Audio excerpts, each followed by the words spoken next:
From this computer in her Oregon home, it's hard to believe that Jocelyn Zichterman may be the single greatest threat to thousands of churches many Americans have never heard of, the Independent Fundamental Baptist Churches, or IFB. After spending her entire life in the church, allegedly suffering physical and sexual abuse, Jocelyn refuses to call the IFB a church. You are pretty clear and unequivocal that you think it's a cult. A cult is a group of people who have rules and regulations that keep a high measure of control over the people within the group. 100%, that is a definition that fits the IFB. In 2006, Jocelyn says she began the agonizing process of extracting herself and her family from the church. And were you immediately shunned and ostracized for making this break? We lost every family member, every friend we ever had. It's kind of like in one moment, So we went through just extreme deep grief. Then in 2008, Jocelyn decided to transform her grief into healing, helping to create this website on Facebook called the Independent Fundamental Baptist Cult Survivors, hoping that other victims would come forward. I had a decision to make that either I was going to kind of curl up in the corner and be quiet, or I was going to stand up for my family and tell the truth.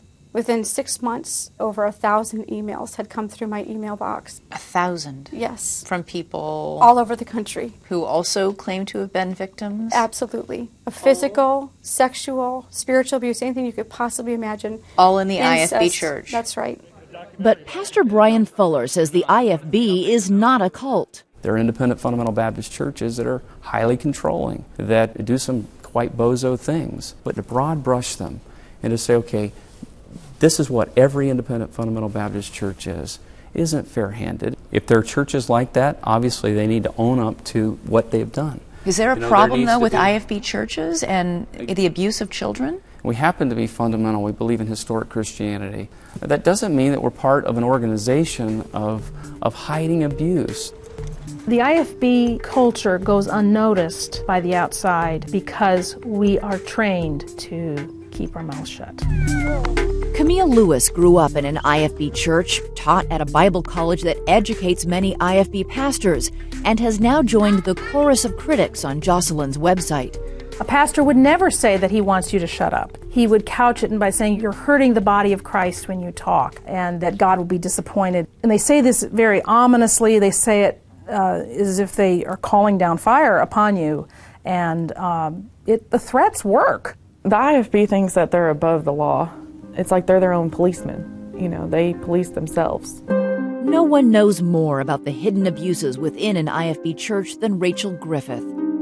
Adopted into a wealthy IFB family near Chicago, by age 5 she was regularly abused by her father, who was an IFB church deacon and a Sunday school teacher.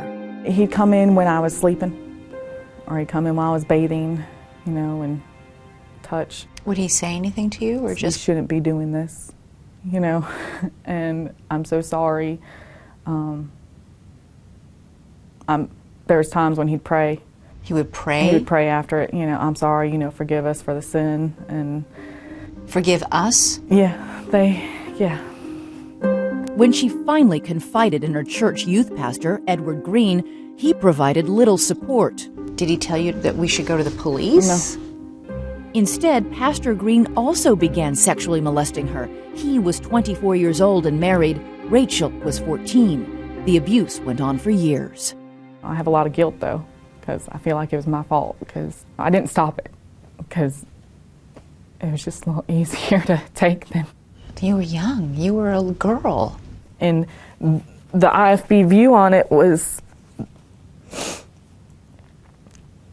that you were doing adultery, even though you were 14, that I was part of the adultery, that I was sinning just as much as he was.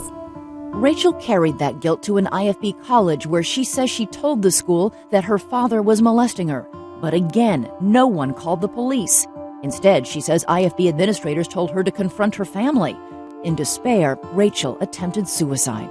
I wanted to die.